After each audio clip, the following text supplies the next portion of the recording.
The following Profiles in Caring is made possible through generous support from Equitable Life and Casualty, committed to caring. Welcome to this episode of Profiles in Caring. I'm Kimberly Perkins.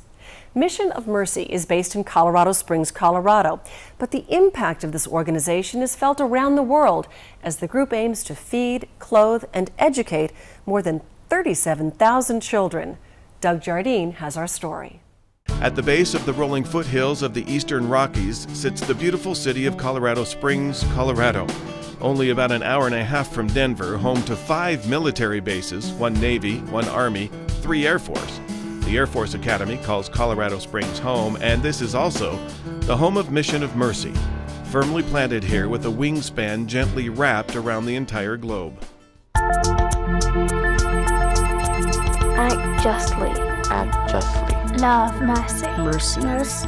Let the little children come to me. The little children come to me. Let the little children come to me. Blessed are the merciful, For they shall obtain mercy. For they shall attain mercy. Mission of Mercy is a child sponsorship organization. We have some 35,000 kids around the world that we provide education, food, clothing, medical assistance, and provide them a spiritual component as well. Jesus was very, very clear about doing it to the least of these. And so we know that part of our whole purpose in life is to help others and help others who are less fortunate.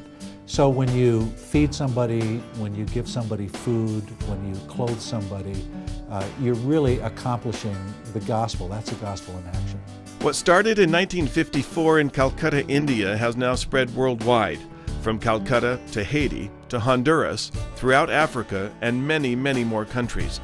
Mission of Mercy depends on individual donors to support individual children throughout their non-denominational, interdenominational ministry, creating centers in schools, working with and through local churches and congregations to find the world's most needy children and families, just like little Gemanthi in India, whose father chops wood for a living and he may make 50 cents a day, or the Najin children who fled from Iraq to Jordan after their father was killed during the regime of Saddam Hussein. She can't find a job, she can't have a job legally in Jordan. She hardly has enough to pay for the food that they have. They rely on donations of goods from friends and from charitable organizations. I simply don't have enough money. If it was not for the sponsorship program, these children would probably be out on the streets because they're not allowed into the government schools. They have no residency here. Then someone told me about the Christian school and the Mission of Mercy sponsorship program. We call this the School for Iraqi Refugees. We have classes here, of course, in English and Arabic and in math and science, which they all need, but we add a Bible class every day for all the children, no matter of their background. We're involved in a country, Swaziland, which is borders South Africa and Mozambique.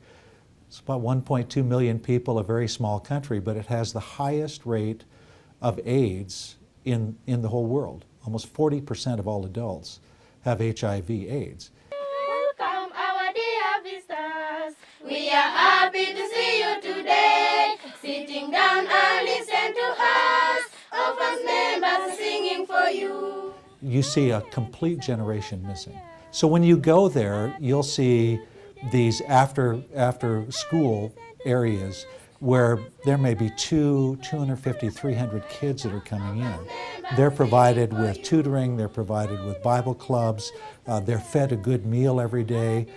And I've been there and have seen that they literally have to push the kids out the gate because many of these children have lost their parents, they've lost their grandparents, and this is their sense of community. All of the land that these care centers function on are donated by the community. And so the community is very involved in the building of the centers and in helping to supply the volunteers for cooking the food and serving the kids. And it's an amazing thing to see the impact that the Mercy Centers are having just in the little country of Swaziland. And on this day, Equitable Life and Casualty agent Joy Larson, once herself an associate of this remarkable nonprofit, returns with a plaque and $2,000 Ambassador of Caring Award as recognition for the efforts of Mission of Mercy to help the world's needy children. because of all the hard work you guys do, caring for thousands and thousands of children all over the world in third world countries, helping impoverished children, clothing them, sheltering them, providing hospital care. So I have nominated you to receive this Ambassadors of Caring Award from Equitable in Profiles in Caring, as well as a check for $2,000. So, thank you so much. The US dollar, even in these challenging times, goes a long ways overseas. When you talk about feeding a child a good nutritious meal of rice and dal and vegetables, you're talking maybe 6 to 8 or 10 cents a meal per day. And when you think about how many children that can feed, I mean, that's over 20,000 meals that $2,000 will provide.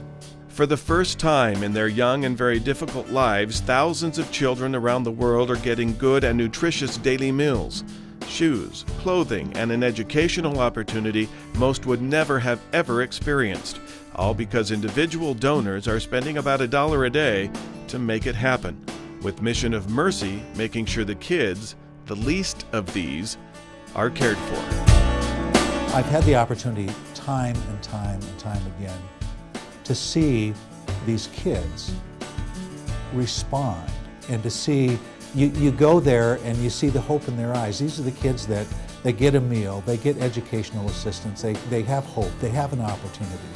You step outside into other areas of the community and you can tell a night and day difference between the kids that are in the program and the kids that are not. And my passion is to bring a lot of those nots inside. And that's really my whole purpose in life, is to make an impact and to leave this place better than it was when I got here.